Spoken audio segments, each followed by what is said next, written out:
केंद्रीय गृह मंत्री अमित शाह ने नक्सल उन्मूलन अभियान को धार देने में राज्य सरकारों की भूमिका को सराहा। रायपुर में की सुरक्षा समीक्षा बैठक। बारिश के मौसम में भी चलेगा अभियान। राज्यपाल ने सामूहिक प्रयास से विकसित झारखंड पर दिया जोर। लातेहार में फिल्म सेट का किया अवलोकन। कहा, झारखंड में पर्यटन के साथ फिल्म निर्माण की असीम संभावनाएं। विवादों के बीच स्वास्थ्य मंत्री ने कहा, हर हाल में होगा रिम्स 2 का निर्माण। कृषि मंत्री ने यूरिया की कालाबाजारी करने वाले दुकानदारों को लाइसेंस रद्द करने की दी चेतावनी। और Ranchi inter club shooting championship का समापन। 300 से अधिक खिलाड़ियों ने प्रतिभा का किया प्रदर्शन। ओलंपिक दिवस पर राज्य भर में कई कार्यक्रमों का हो रहा है आयोजन।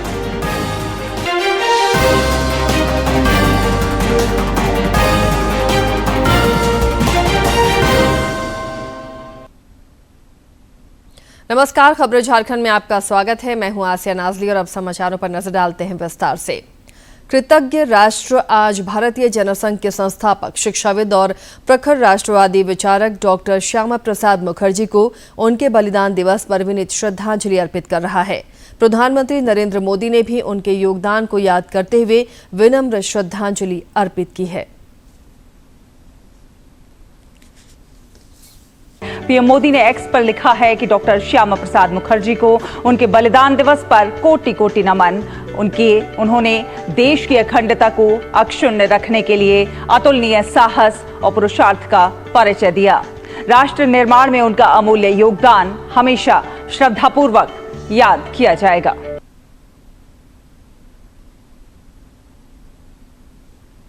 राज्य में भी डॉक्टर श्यामा प्रसाद मुखर्जी की पुण्यतिथि पर राजधानी रांची समेत विभिन्न स्थानों पर श्रद्धांजलि सभा का आयोजन हुआ। रांची में भाजपा नेताओं और कार्यकर्ताओं ने डॉक्टर श्यामा प्रसाद मुखर्जी को बलिदान दिवस पर उन्हें पार्टी कार्यालय और अन्य स्थानों पर भावपूर्ण श्रद्धांजलि अर्पित की।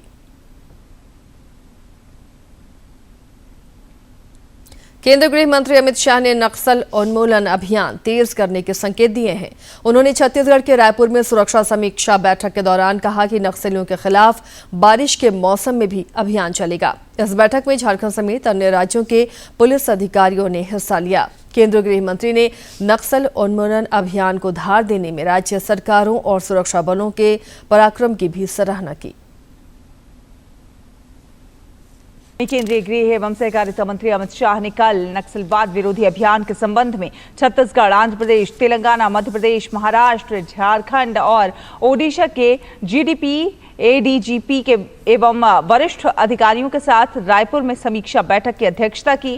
केंद्रीय गृह मंत्री ने पिछले 1.5 साल में केंद्र सरकार के साथ मिलकर राज्य सरकारों ने इस अभियान को तेज गति से और सफलतापूर्वक चलाया है।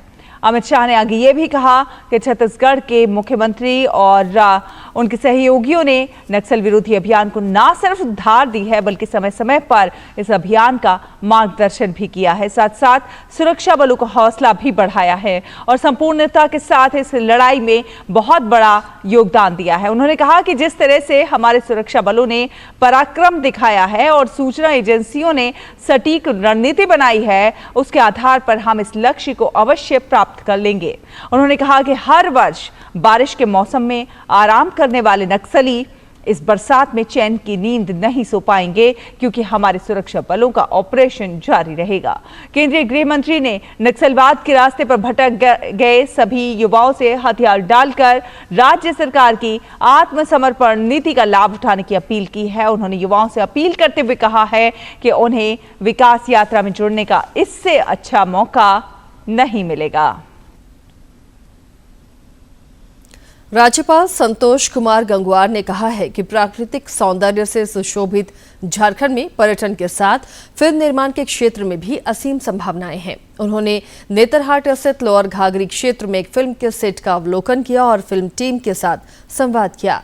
श्री गंगवार ने सभी का हौसला बढ़ाया और सामूहिक प्रयास से विकास को नया आयाम देने का आह्वान किया। राज्यपाल ने कल गुमला समेत अन्य स्थानों पर प्राकृतिक सौंदर्य और मनोरम वादियों और जलप्रपातों का भी दीदार किया। विवादों के बीच स्वास्थ्य मंत्री डॉक्टर इरफान अंसारी ने फिर दोहराया है कि रिम्स 2 का निर्माण हर हाल में किया जाएगा। उन्होंने कहा कि रांची में रिम्स 2 की परियोजना राज्य की स्वास्थ्य संबंधी जरूरत को ध्यान में रखते हुए तैयार की गई है। श्री अंसारी ने कहा कि पुराने रिम्स में बेड की कमी के कारण मरीजों को दिक्कतों का सामना करना पड़ता है। ऐसे में रिम्स 2 के निर्माण से सभी को सहूलियत होगी। उन्होंने आरोप लगाया कि विपक्ष इस मुद्दे पर राजनीति कर रहा है। कृषि मंत्री शिल्पी नेहा तिर्की ने कृषि विकास और किसान कल्याण की प्रतिबद्धता दोहराई है। उन्होंने कहा कि वैसे दुकानदार जो यूरिया और डीएपी कीमत से अधिक दर पर बिक्री कर रहे हैं, उनका लाइसेंस रद्द किया जाएगा। एक समाचार पत्र में छपी खबरों पर संज्ञान लेते हुए उन्होंने कहा कि मामले की जांच कर सरकार दोषी दुकानदारों के खिलाफ कड़ी कार्रवाई करेगी। इधर मंत्री द्वारा संज्ञान में लेने के बाद विभागीय अधिकारी अब खाद्य दुकानों की जांच में रेस हो गए हैं। पूर्व मुख्यमंत्री सह भाजपा के वरिष्ठ नेता रघुवर दास ने पेसा कानून के प्रभावी क्रियान्वयन को लेकर राज्य के ग्रामीण विकास मंत्री दीपिका पांडे सिंह से बातचीत की है। दोनों कल एक रेलगाड़ी पर सवार होकर रांची आ रहे थे। इसी क्रम में दोनों के बीच बातचीत हुई। श्री दास ने कहा कि पेसा कानून लागू होने से जनजातीय क्षेत्रों में विकास को नया आयाम मिलेगा, साथ ही समाज के अधिकारों की भी रक्षा सुनिश्चित हो सकेगी। भाजपा ने कल राज्य सरकार के खिलाफ सभी प्रखंडों में आक्रोश प्रदर्शन का ऐलान किया है। इस दौरान उपायुक्त के नाम ज्ञापन भी सौंपा जाएगा। प्रदेश अध्यक्ष बाबूलाल मरांडी इस प्रदर्शन का नेतृत्व करेंगे। पार्टी के अन्य नेता भी अलग अलग प्रखंडों में प्रदर्शन में शामिल होंगे। पार्टी ने राज्य की विधि व्यवस्था, भ्रष्टाचार, पेसा कानून लागू करने और बुनियादी सुविधाओं समेत अन्य ज्वलंत विषयों को लेकर सरकार के खिलाफ इस प्रदर्शन की घोषणा की है। झारखंड मुक्ति मोर्चा के महासचिव और प्रवक्ता विनोद कुमार पांडे ने आरोप लगाया है कि भाजपा राज्य सरकार को अस्थिर करने की कोशिश कर रही है। उन्होंने कहा कि राज्य सरकार जन आकांक्षाओं के अनुरूप काम कर रही है, वहीं भाजपा जनता को भ्रमित करने में जुटी है। झामुमो महासचिव ने भाजपा के कल के प्रस्तावित राज्यव्यापी आक्रोश प्रदर्शन को नौटंकी करार दिया है। रांची के कांके स्थित बिरसा कृषि विश्वविद्यालय में कल खरीफ अनुसंधान परिषद की बैठक हुई। इस दौरान वक्ताओं ने उन्नत कृषि तरीकों और कृषि विकास के लिए बेहतर जल प्रबंधन पर बल दिया। अंतर्राष्ट्रीय फसल अनुसंधान संस्थान के महानिदेशक डॉक्टर हिमांशु पाठक ने कहा कि धान कटाई के बाद खाली पड़े खेत के बेहतर इस्तेमाल और सोलर ऊर्जा और लघु सिंचाई के क्षेत्र में और अधिक निवेश की जरूरत है। उन्होंने एकल खेती और कृषि यंत्रीकरण की कमी को झारखंड जैसे प्रदेशों में कृषि विकास में प्रमुख बाधा बताया। इस मौके पर वक्ताओं ने पशुपालन समेत कृषि प्रक्षेत्र से जुड़े विभिन्न विषयों पर प्रकाश डाला। हजारीबाग शेख भिखारी मेडिकल अस्पताल के पास रुई और गद्दे की एक दुकान में भीषण आग लग गई, जिसमें लाखों रुपए के नुकसान की आशंका है। सूचना पर अग्निशमन दस्ते ने काफी मशक्कत के बाद आग पर काबू पाया। शॉर्ट सर्किट के कारण आग लगने की वजह बताई जा रही है।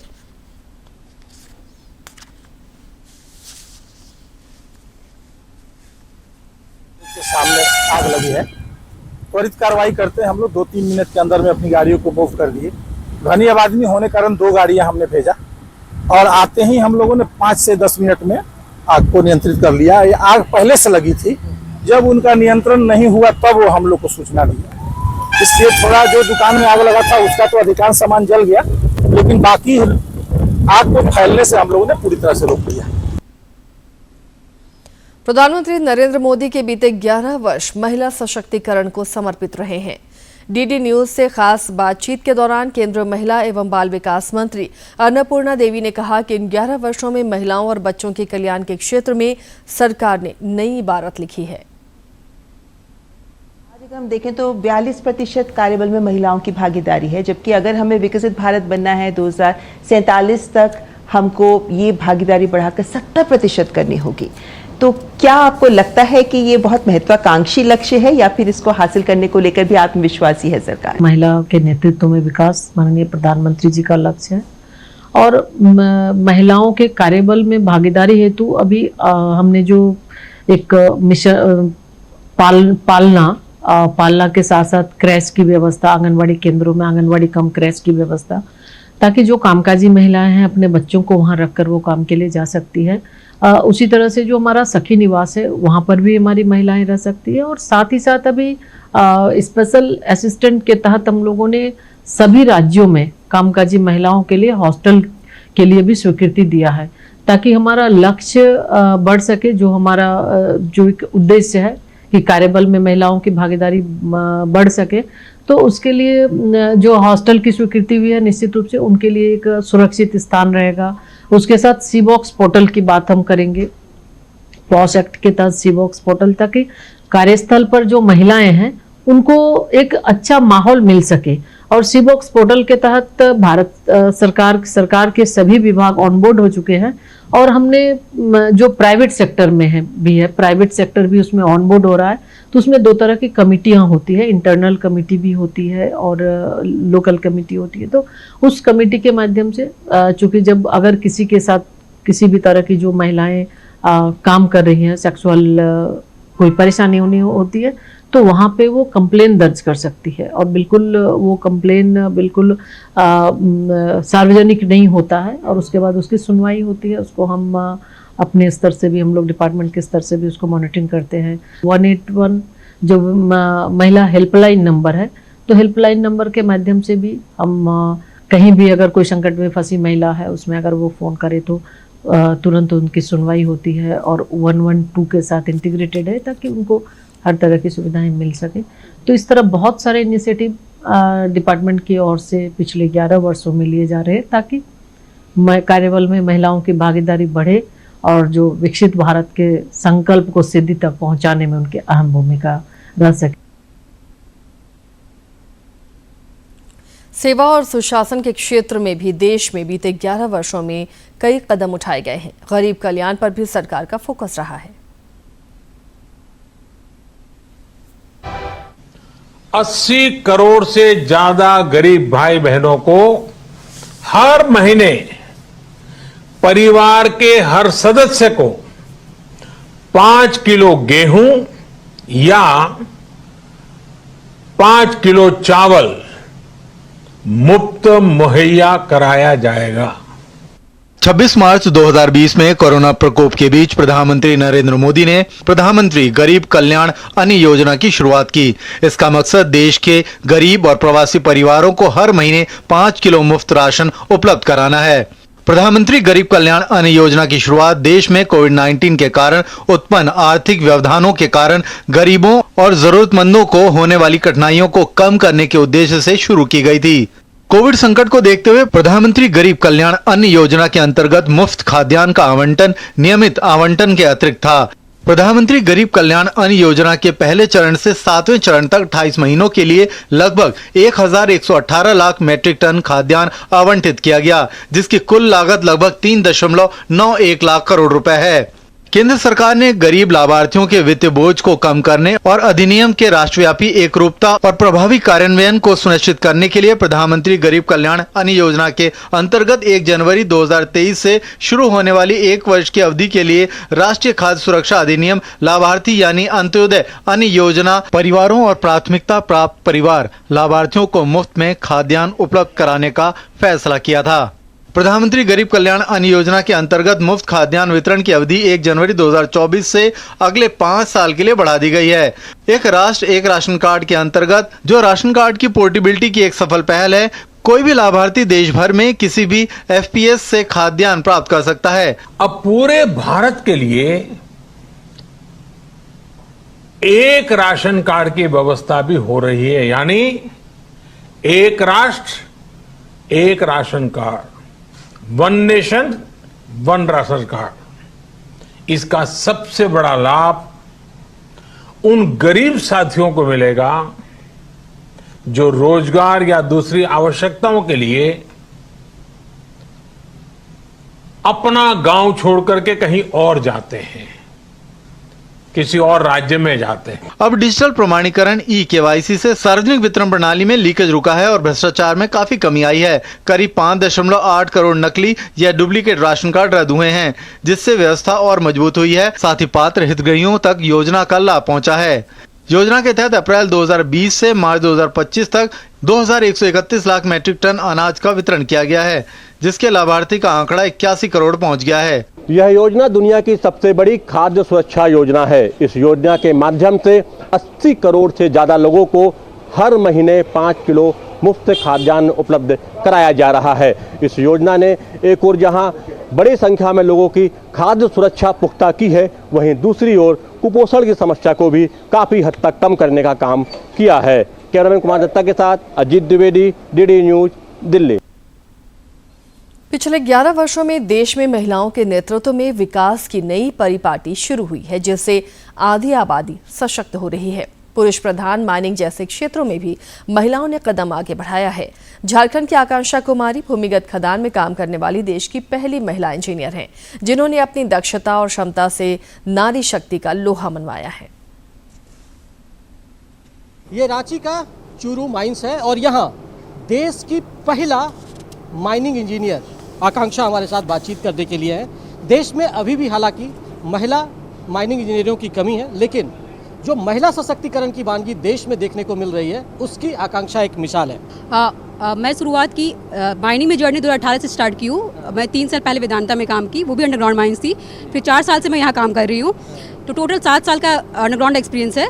और जब मैं शुरुआत की थी उस टाइम महिलाएं तो थी, पर उतने नंबर में नहीं थी, पर अभी ये संख्या बढ़ रही है। अभी हम कहें तो कोल इंडिया में भी 30+ फीमेल रिक्रूट हो चुकी है और बाकी अदर कंपनी में भी फीमेल का रिक्रूटमेंट बहुत ज़्यादा है। कह सकते हैं कि 100+ फीमेल माइनिंग इंजीनियर अभी मतलब है जो कर रही हैं, ऑन फील्ड काम कर रही हैं।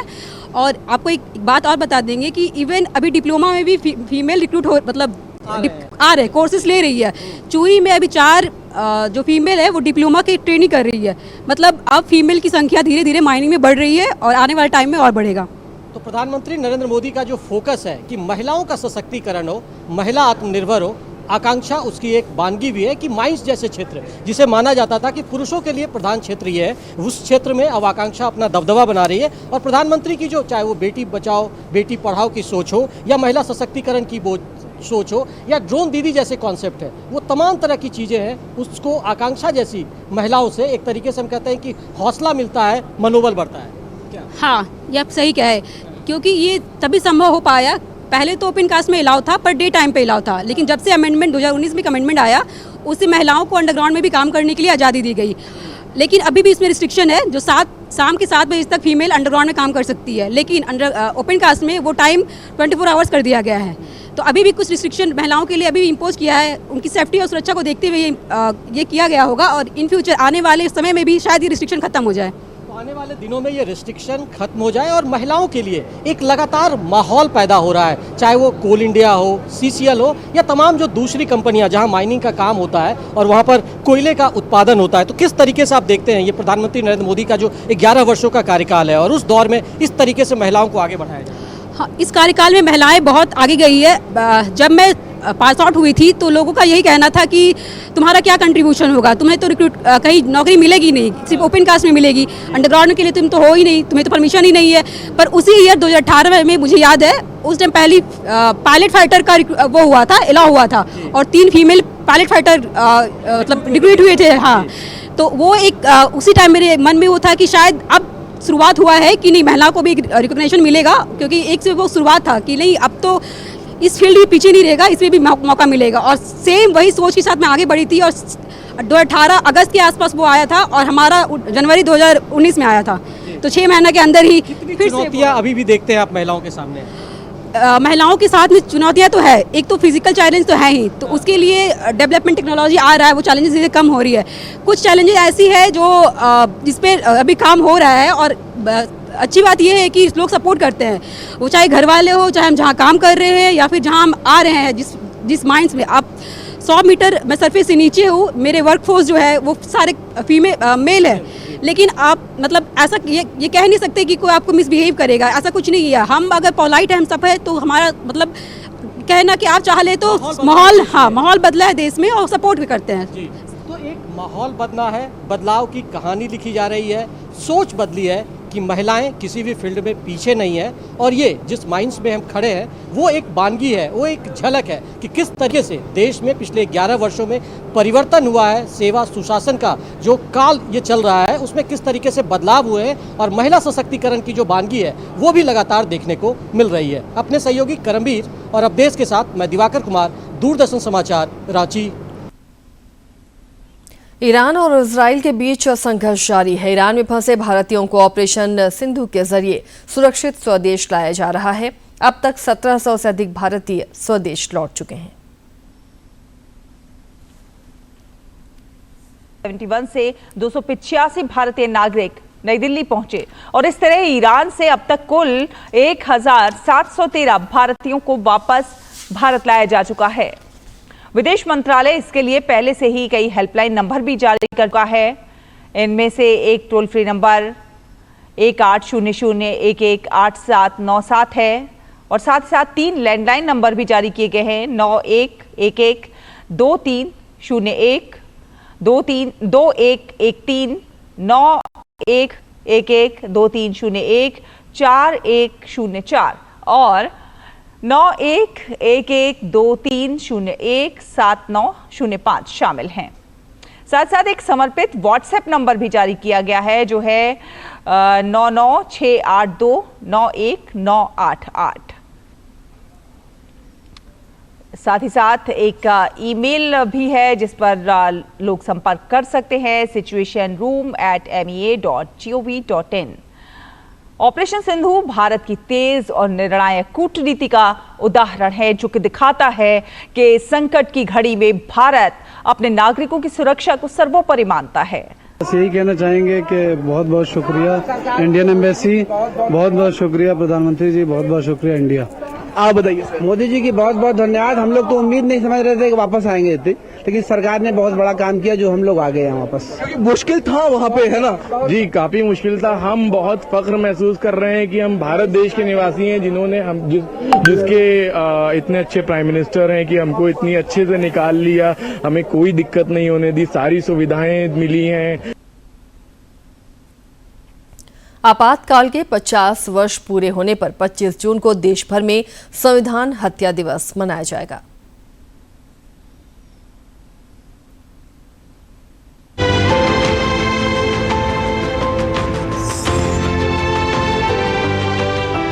ये महिला कौन है?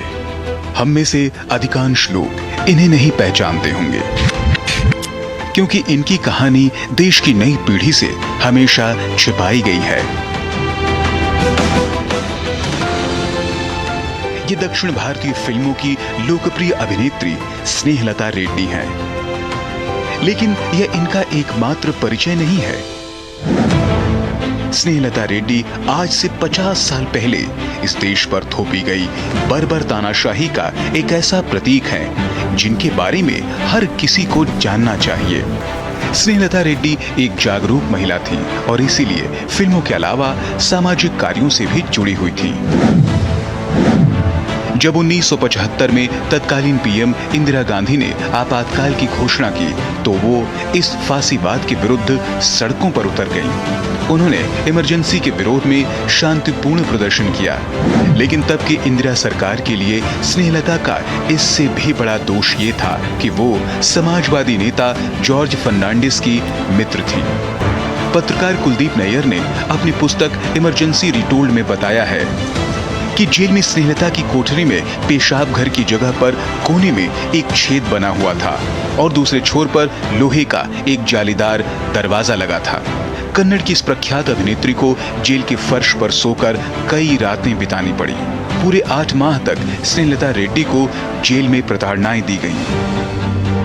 जेल में रहते हुए स्नेहलता रेड्डी ने एक डायरी लिखी थी जिसे कर्नाटक मानवाधिकार समिति ने 1977 में अ प्रिजन डायरी के नाम से प्रकाशित किया था। आपातकाल में देश के अधिकांश विपक्षी नेताओं को जेल में डाल दिया गया था। इनमें अटल बिहारी वाजपेयी और लाल कृष्ण आडवाणी भी थे। उन्हें भी बेंगलुरु की जेल में ही रखा गया था। स्नेहलता रेड्डी की कालकोठरी जेल में उनके बगल में ही थी। अटल बिहारी वाजपेयी और लाल कृष्ण आडवाणी ने बाद में बताया था कि कारावास के समय उन्हें किसी महिला की चीखने की आवाज सुनाई देती थी। स्नेहलता अस्थमा रोगी थी, फिर भी जेल में उन्हें उपचार नहीं दिया गया, बल्कि उल्टा कठोर यातनाएं बढ़ा दी गईं। ये बातें उन्होंने ही मानवाधिकार कार्यकर्ताओं को बताई थी। जब उनकी हालत दिन ब दिन बिगड़ने लगी, 8 महीने बाद 15 जनवरी 1977 को उन्हें पेरोल पर रिहा कर दिया गया। रिहाई के सिर्फ 5 दिन बाद ही स्नेहलता रेड्डी का हार्ट अटैक से निधन हो गया। स्नेहलता पर आरोप लगाया गया था कि वो डायनामाइट से दिल्ली के संसद भवन और अन्य मुख्य इमारतों को उड़ाना चाहती थी, जो बाद में साबित नहीं हो सका। यानी झूठे आरोपों में स्नेहलता को गिरफ्तार कर प्रताड़ित किया गया और उन्हें मौत के मुंह में धकेल दिया गया।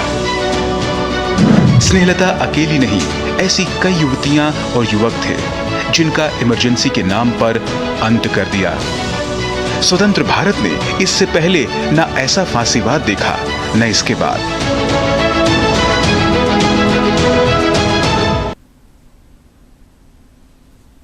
राष्ट्रीय अनुसूचित जनजाति आयोग के सदस्य आशा लकड़ा ने कल रांची में पौधारोपण कार्यक्रम में हिस्सा लिया।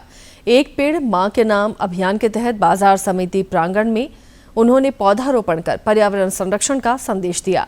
इस दौरान उन्होंने लोगों से अधिक पेड़ लगाने की अपील की। इस मौके पर कई लोग मौजूद थे।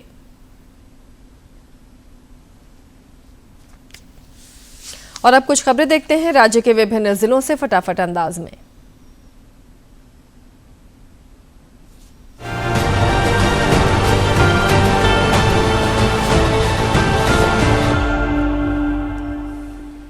राज्यपाल संतोष कुमार गंगवार गुमला जिले के बिशुनपुर प्रखंड स्थित ज्ञान निकेतन विद्यालय परिसर में विकास भारती द्वारा आयोजित वृक्षारोपण महोत्सव और बाल संवाद कार्यक्रम में शामिल हुए। इस दौरान उन्होंने शिक्षा को समाज के सतत विकास की आधारशिला बताते हुए विद्यार्थियों को बेहतर करने के लिए प्रेरित किया। राज्यपाल संतोष कुमार गंगवार ने डॉक्टर श्यामा प्रसाद मुखर्जी को पुण्यतिथि पर उन्हें विनम्र श्रद्धांजलि अर्पित की है। उन्होंने कहा कि राष्ट्र की एकता और अखंडता के प्रति उनका संघर्ष और समर्पण सदैव सभी के लिए प्रेरणा स्रोत रहेगा। केंद्रीय मंत्री और कोडरमा सांसद अन्नपूर्णा देवी ने महान राष्ट्रवादी शिक्षाविद और भारतीय जनसंघ के संस्थापक डॉक्टर श्यामा प्रसाद मुखर्जी को आज पुण्यतिथि पर श्रद्धांजलि अर्पित की। पेयजल और स्वच्छता मंत्री योगेंद्र प्रसाद ने आज रामगढ़ मोरूबंदा स्थित अपने आवास पर लोगों से मुलाकात की और संवाद कर जन समस्याओं की जानकारी ली। उन्होंने जनता की सेवा को सर्वोपरि बताते हुए समस्याओं के समाधान के लिए संबंधित अधिकारियों को आवश्यक दिशा निर्देश दिए। पेयजल और स्वच्छता मंत्री Yogendra Prasad Ramgarh chamber of commerce and industries की 32वीं वार्षिक आम सभा में शामिल हुए। उन्होंने कहा कि संवाद और सहयोग के माध्यम से ही हम एक समृद्ध और सशक्त झारखंड का निर्माण कर सकते हैं। इस मौके पर रामगढ़ विधायक समेत कई गणमान्य लोग मौजूद रहे। साहिबगंज के सभी थाना अंतर्गत विभिन्न स्कूलों, कॉलेजों और अन्य स्थानों में पुलिस की पहल पर नशा मुक्ति अभियान चलाया जा रहा है। नशा मुक्त समाज के लिए इस दौरान सभी को जागरूक किया जा रहा है।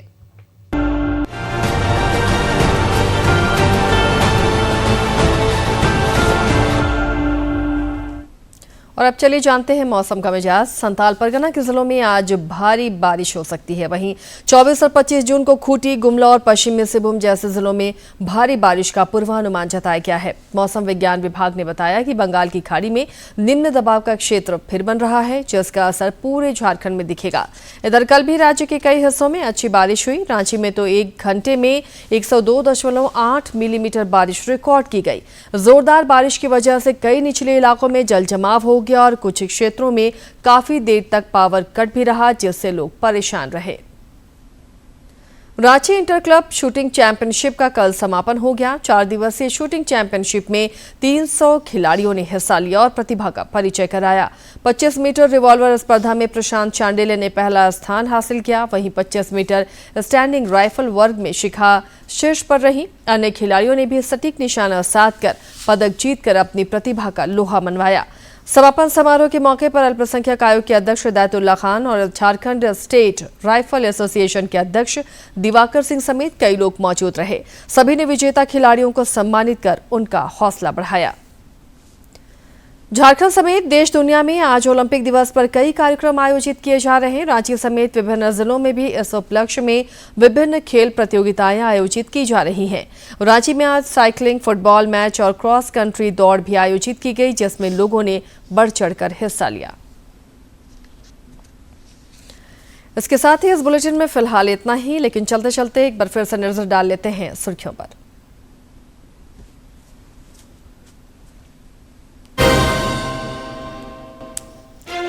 केंद्रीय गृह मंत्री अमित शाह ने नक्सल उन्मूलन अभियान को धार देने में राज्य सरकारों की भूमिका को सराहा। रायपुर में की सुरक्षा समीक्षा बैठक, बारिश के मौसम में भी चलेगा अभियान। राज्यपाल ने सामूहिक प्रयास से विकसित झारखंड पर दिया जोर, लातेहार में फिल्म सेट का किया अवलोकन, कहा झारखंड में पर्यटन के साथ फिल्म निर्माण की असीम संभावनाएं। विवादों के बीच स्वास्थ्य मंत्री ने कहा हर हाल में होगा रिम्स 2 का निर्माण, कृषि मंत्री ने यूरिया की कालाबाजारी करने वाले दुकानदारों को लाइसेंस करने।